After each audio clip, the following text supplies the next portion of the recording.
Welcome back, everybody. Today we're at the other shop over here, and I come in here this morning and made some delete plates for this thing. Since this is going to be off-road use only, what I done, I come in here, I pinched the tube off, hammered it flat, and then I welded the plugs in. But while I'm over here, I'm going to show y'all kind of what's going on. Got a little Fox Body GT, a little 93 in here.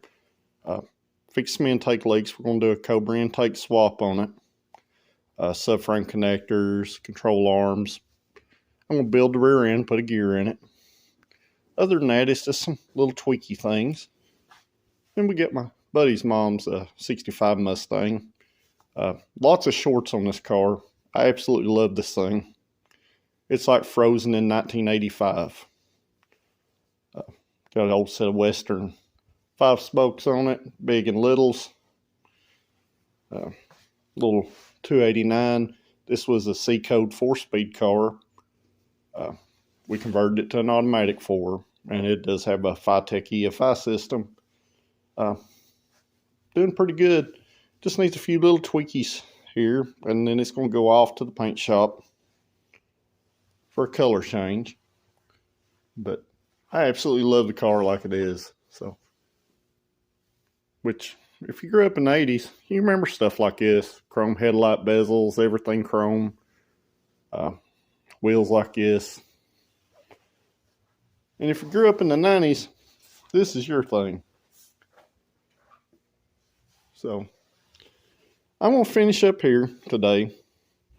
I'm going to start tearing this intake off, and we'll pick back up later in the video in my garage, where we'll start working on the motor some more. Hopefully we can make a little more progress today. Alright, I'm back home now.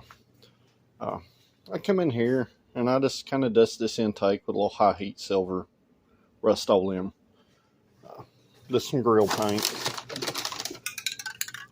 This stuff actually pretty much looks like cast aluminum. Works pretty decent. So I just dusted that. Same thing I dusted the timing cover with. My full engine gasket set didn't come with the oil filter housing gasket, which are oil pump relief valves right here. So I'm waiting on it to come in at the local parts store. Probably won't get a update email because nobody does their job over there at O'Reilly's in Cleveland. So I'll probably have to go hunt it here in a little while. But I did order some push rods in that gasket this morning. Not done anything to the motor today, other than I put our little block off plate on over there. And I got her one on the intake. Get rid of that big nasty thing that stuck up over here in the corner. I do have our lifters over here. They're soaking in some oil right here. And when I get my new push rods, I'll take in there and make sure they're pumped up. You don't have to do this. I've always done it, so I'll continue to do it. But my next thing is I'm going to get the lifters in it. The lifter trays and stuff. And I'll probably work on getting the valve springs in it here in a little while. Hoping my LS valve spring tool will work on this, or is at least close. So my main plan is get the lifters in it and push rods, get the valve springs changed and timing cover back on it today. Just kind of get it sealed back up. That way I can get the intake back on and the valve covers. So we'll see how that goes. It probably, something will probably pop up and surprise us. Rock arm stuff are still soaking in the diesel down here. I guess I had enough oil in it that the garage don't smell like diesel, believe it or not. So I need to get to cleaning those. Still not done nothing to the shell. Not really no point in doing anything else until that's back up under there. So hopefully, if things keep going well, maybe Christmas Day we'll get the motor back in the car. So let's just get busy, because I'm by myself, and if I don't do it, nobody's going to. The answer is yes, you can use the LS valve spring tool on these, but you can only put one bolt in it. And these are a standard thread in the head. These are 5/16 18s. I've done one set with the tool. As you can see, I'm putting new valve seals on it also. I bought a full engine gasket set for this. The only gasket it did not come with was the oil filter adapter housing. So I'm putting new valve seals on. I'm going in here, and I switched to my little bar tool here. As you can see, it's quite old and been modified a few times. So now I'm doing them as singles. Anytime you do valve springs with heads on the car, make sure you put the piston you're working on top dead center so your valves don't fall out. As you can see, that one's all the way down against the piston right there. Just a good word of advice. Saves you a little bit of hassle. So I want to get back at it here, and I'll be back here in just. Well, at this point, I've got 6 valve springs on. I still got to do the other side over.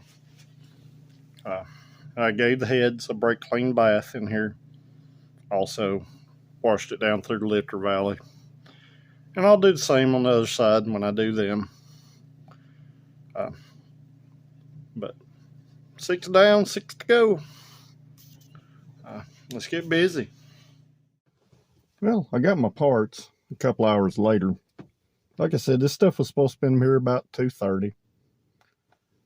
It's now after 4 o'clock. Nobody checked this stuff in when it showed up at O'Reilly's. This is about the 10th time that I've ordered stuff, and this has happened. Maybe time to start looking for another parts store to buy this stuff.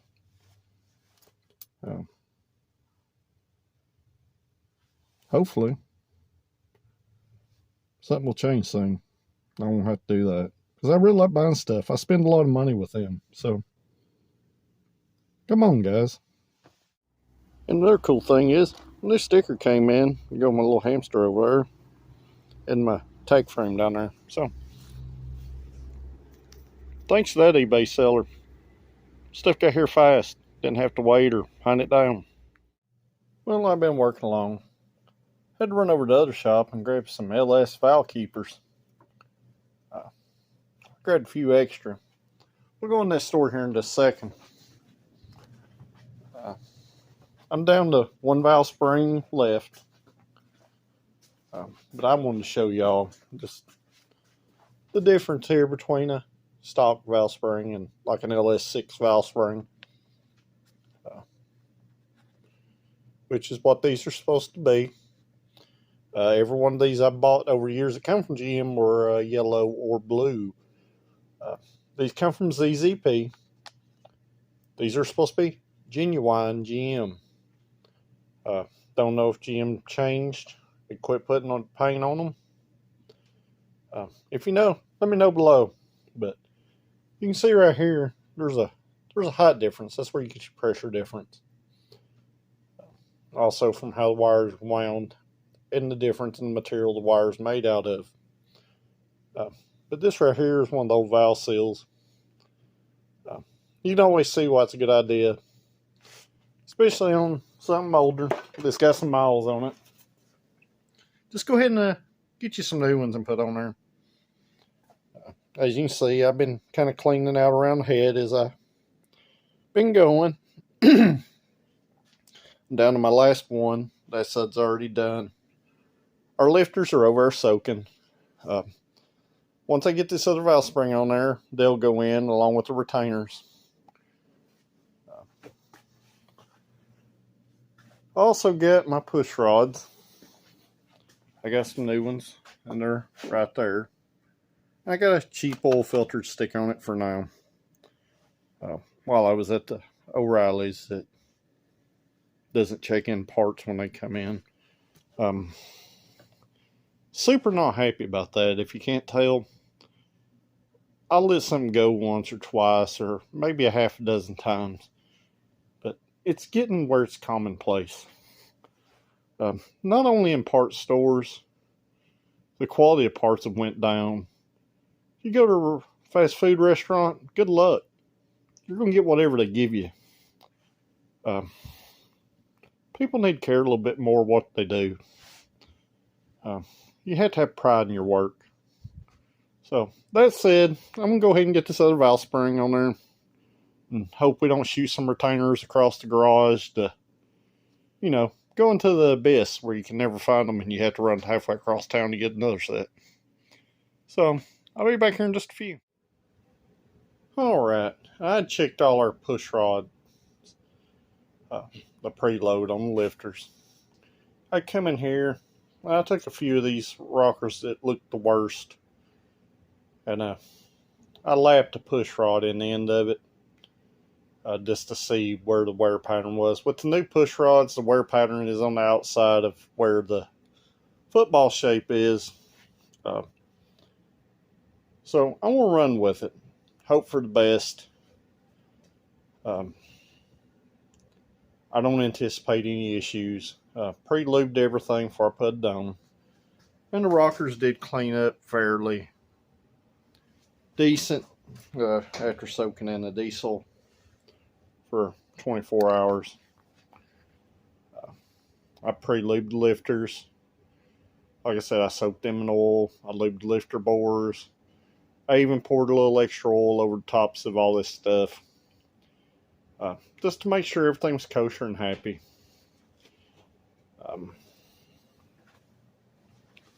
So, tomorrow afternoon, we're not going to get to it today, but tomorrow afternoon, we're going to get the intake bolted back on.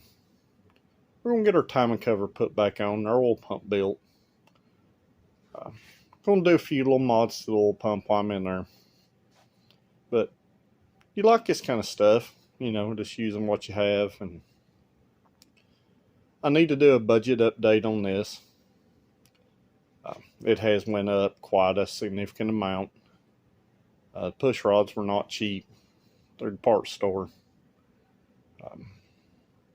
So if you like this stuff, kind of using what you got and working with what you got and cleaning up old wore out motors like this and transmissions, make sure you hit that like button. Share it with your friends. And most importantly of all, make sure you subscribe. Hit that little bell down there. That helps me out quite a bit. Doesn't cost anybody anything. Remember, at 500 subscribers, I'm going to do a giveaway. I'm also going to do one to 1,000. So make sure you subscribe and hit that bell. I can see when you do that stuff. And everybody's going to be entered to win whatever I give away. I'm going to pick one person. It might be the 500 subscriber. It might be the 530th. It might be my first one. Might be my second one. I'll use a random number generator when I get to that point. So, see you tomorrow. Hit that subscribe button.